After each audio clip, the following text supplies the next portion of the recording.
RJD के पूर्व विधायक लक्ष्मी नारायण प्रसाद यादव हमारे साथ मौजूद है। हम इनसे खास बातचीत करेंगे। दरअसल मैं आपको बता दूं कि कुछ समय पहले की अगर बात करूं तो ये आरजेडी से थोड़ा दूर हो गए थे और आजकल ये आरजेडी में आ चुके हैं।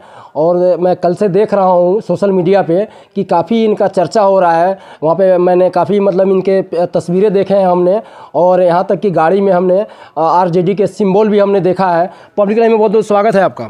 आपका भी बहुत बहुत स्वागत। अच्छा, ऐसा सुनने में आया कि आप आरजेडी में फिर से आ गए हैं। मैं आ गया हूँ आरजेडी में। मैं आ गया 25 मई 2022 को ही, परंतु हम सक्रिय नहीं थे, लेकिन सक्रिय रूप से अब मैं आ गया हूँ और मैं पार्टी का काम कर रहा हूँ। पिछली बार आपको टिकट नहीं मिला था, कहाँ पे चूक हो गई थी कि आप निर्दलीय अपने चुनाव लड़ा था आपने? पिछली बार टिकट नहीं मिलने का जिम्मेवार पार्टी के जो शीर्ष नेतृत्व वह नहीं है। जो कुछ छोटे भैया लोग और जो एयर ड्रॉप के नेता आए थे यहाँ से एमपी का चुनाव लड़ने, वे लोग जाके साजिश के तहत मेरा शिकायत किया था और उन लोगों ने टिकट मेरा कटवाने में भरपूर सहयोग किया। खैर, और टिकट कटा भी तो न मुझे पार्टी का लोग भी कहा कि चुनाव आप नहीं लड़िए, न जिसको टिकट मिला वह कैंडिडेट भी नहीं कहा कि आप हमको मदद करिए। ऐसे परिस्थिति में हमारे लोग इकट्ठा हुए, सम्मेलन हुआ और सभी लोगों ने कहा कि आप निर्दलीय चुनाव लड़िए। मैं लड़ा। मैं किसी पार्टी के सिंबल से नहीं लड़ा, मैं अपने आप छाप पर लड़ा। जो मेरा पहचान था, मेरा सेवा था, मेरा जो संघर्ष था, उसके बदौलत मैंने चुनाव लड़ा और अच्छा प्रदर्शन हुआ। तकरीबन 17 से 18 हज़ार वोट आपको मिले थे? आपको मिला था। वह वोट व्यक्तिगत वोट है, वह किसी भी पार्टी का वोट नहीं था। और इसलिए उन लोगों ने आशीर्वाद दिया जिन लोग के साथ, जिनके लिए हम संघर्ष करते रहे आजीवन।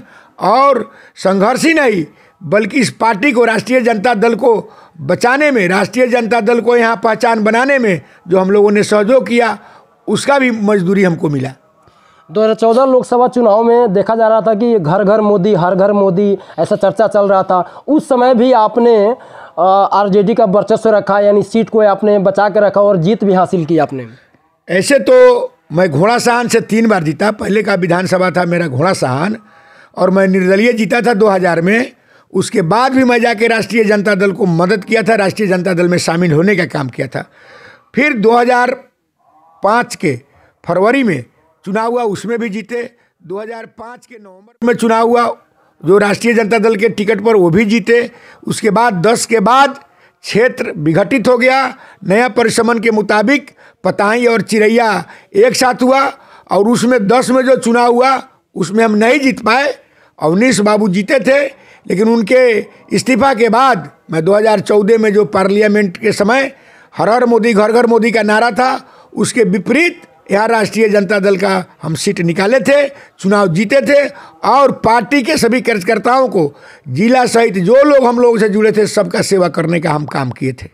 ऐसा सुनने में आता है कि जिस समय आरजेडी का नाम मोतिहारी जिला में कोई नहीं जानता था, उस समय आपने आरजेडी का नाम कायम किया यहाँ पे। नहीं, आरजेडी का इसे बना 97 में बना। हम 2000 से आरजेडी के सपोर्ट में हैं, समर्थन में हैं, और पार्टी का काम हम कर रहे हैं। था, लेकिन जितना जगह पर, जितना संघर्षशील होना चाहिए, जितना ज़मीन पर होना चाहिए, नहीं था।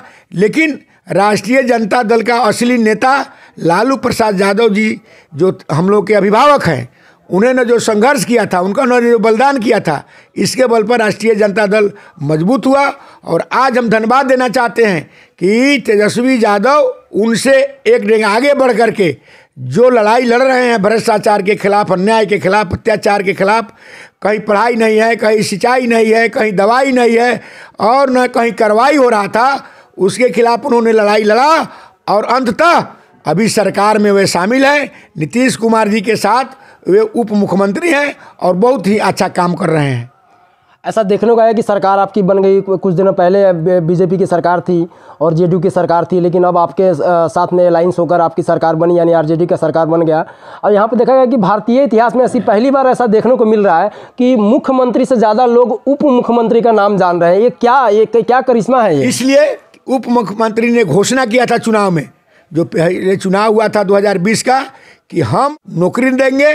उसके बाद युवाओं के लिए हम जहाँ ज़रूरत होगा हम प्रशिक्षण केंद्र खोलेंगे, नौकरी देंगे, और विकास का जो काम होगा वो हम करेंगे। इसीलिए युवाओं का पूरा रुझान रहा और सरकार बनने के बाद उन्होंने ऐसा कर भी रहा है।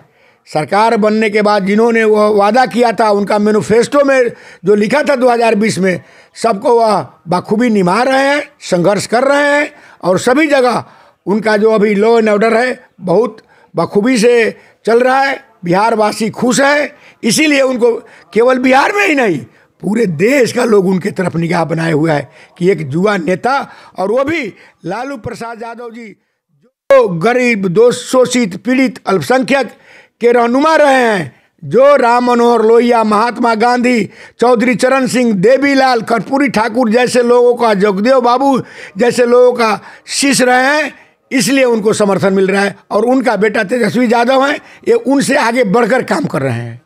कल से मैंने देखा कि आपके गाड़ी पे सिंबल लग गया आरजेडी का, इसके बारे में क्या कहना है आपका? इसलिए कहना है कि चूंकि उधर आषाढ़ था, फिर भादो हो गया और कार्यकर्ताओं में ज़्यादा मांग था कि आप झंडा क्यों नहीं मांग रहे थे, बांध रहे हैं। विरोधियों का कुछ ऐसा कहना था, झंडा नहीं बांध सकते हैं ना, पार्टी में नहीं ना है। और कल पूजा करके महाअष्टमी व्रत था, हमने पहले भी बताया था अपने कार्यकर्ताओं को कि दशहरा में सब लोग झंडा बांधेगा।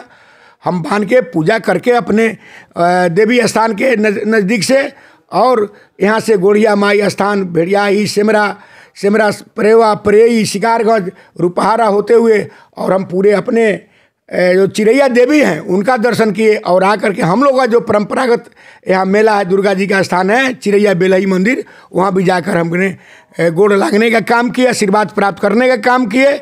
और इन्हीं ऊर्जा के साथ मैं पुनः पार्टी में वापस हुआ हूँ, तो वैसा काम करूँगा जो कीते थे उससे ज़्यादा मैं संघर्ष करूँगा। अपने जनता को क्या संदेश देना चाहेंगे दशहरा के शुभ अवसर पर? मैं अपने जनता और समर्थक को, यह चिरैया सहित पूरे बिहार वासियों को, चंपारण वासियों को मैं यह संदेश देना चाहता हूँ कि वे लोग अभी जो महापर्व दशहरा का व्रत है उसमें सभी लोग मिलजुल करके और दशहरा पर्व मनावें, माता का जी का पूजा करें और सभी लोग से भाईचारा बहाल करें, कहीं पर कोई दिग्भ्रमित करने वाली बात में नहीं पड़े और राष्ट्रीय जनता दल के बैनर के तले, झंडा के तले एक दूसरे का सहयोग करें। दशहरा पर्व असत्य पर सत्य का जीत, अन्याय पर न्याय का जीत और आतंकवाद के प्रति जो न्याय करने वाले लोग थे उनका जीत हुआ है। यही दशहरा से हमको संदेश मिला है। अपने कार्यकर्ताओं को, पूरे चिरैया विधानसभा सहित चंपारण वासियों और बिहार वासियों को मैं महादशहरा का मैं हार्दिक शुभकामना देता हूं। राष्ट्रीय जनता दल परिवार की तरफ से हार्दिक अभिनंदन करना चाहता हूं और मैं अपने नेता जो लालू प्रसाद यादव हैं, मैडम राबड़ी देवी और ख़ास करके जो तेजस्वी यादव अभी उप मुख्यमंत्री हैं, मैं अपने चिरैया विधानसभा क्षेत्र सहित चंपारण वासियों की तरफ से आभार व्यक्त करना चाहता हूं, उनका भी अभिनंदन व्यक्त करता हूं। बहुत बहुत शुक्रिया हमसे बात करने के लिए। धन्यवाद, आपको भी बहुत बहुत।